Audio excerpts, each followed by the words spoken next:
I'm going to tell you why no one gives a shit about your newsletter no matter how much time you spend on it. The reason that no one cares is because you're charging a consumption tax. You're asking people for 5 to 10 minutes of their life for insights that they don't need or didn't ask for. You see, newsletters don't fail because they're not personal enough. They fail because they feel like homework. But I'm going to help you change that. Hi, I'm Carl from GMass, and in this video, we're throwing out traditional newsletter best practices to try and save your newsletter. I'm going to cover the current newsletter advice and why it doesn't work, the visual noise that's killing your deliverability before you even hit send, the zero-click rule that builds massive authority instantly, the raise hand CTA that gets people begging to talk to you, and I'm going to cover how to actually make your newsletters better and faster so that you don't waste 4 hours putting one together. I've put everything that we'll cover in this video into a PDF guideline document that you can use for free in the description of this video, so be sure to grab that at the end. But for now, buckle yourself in because this is going to be a ride.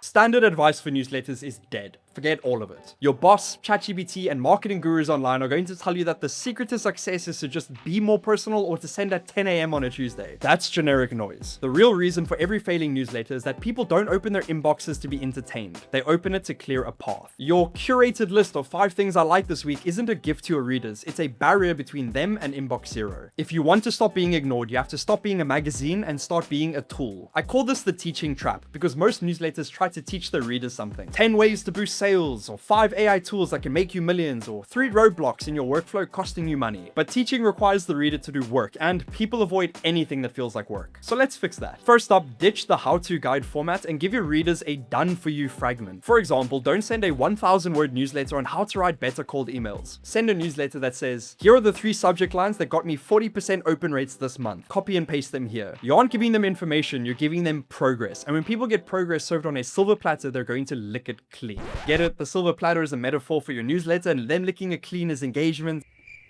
Anyways, now the next step to saving your newsletter is to cut the visual noise. Every marketing guru is going to tell you that you need a brand identity in your emails. They want you to have a hero image, a logo, and a multi-column layout. That's a lie. High production templates are a commercial signal, and our brains are trained to filter out anything that looks like an ad. Think about the emails that you actually read. It's the ones from your boss, a friend, or a colleague, and those are all mostly plain text. But don't take my word for it. Let me show you. Take a look at these 2 newsletters, newsletter A and B. Sure, newsletter 1 is flashy, but look at newsletter 2. It's not trying to impress you, it's trying to serve you. That's what piques real interest and makes readers lean in. Now, I'm not saying that you shouldn't add any images or color to your newsletters or that you should only send plain text every single time, but when your newsletter is just a whole bunch of visual noise getting in the way of the substance, then you stop providing real value. So that's the format handled, but now what goes inside the newsletter? There are a whole lot of 5 links I found interesting newsletters going around. As I mentioned earlier, that is only giving your reader more work. You're asking them to leave their inbox, which they hate doing, to go read something else. But they didn't subscribe to your newsletter to be directed to other content. They subscribed for you to provide it for them. That's why you should always write your newsletter with the intention to be valuable, even if your reader never clicks a single link inside of it. Make your newsletter itself the destination. Instead of linking to a 20-minute podcast or 5 different articles, give them 3 bullet points that changed your mind. And if they want the source, then give them the link as a footnote, not the main event. For example, if you're a real estate agent, don't link to an article about interest rates. Instead, summarize the 3 ways those rates affect a 500K mortgage right now. That's synthesis. You did the math so that they don't have to. Remember, you're selling time saved or problem solved, not content discovered. When you provide this level of value, readers are naturally going to ask, what else do you have to offer? But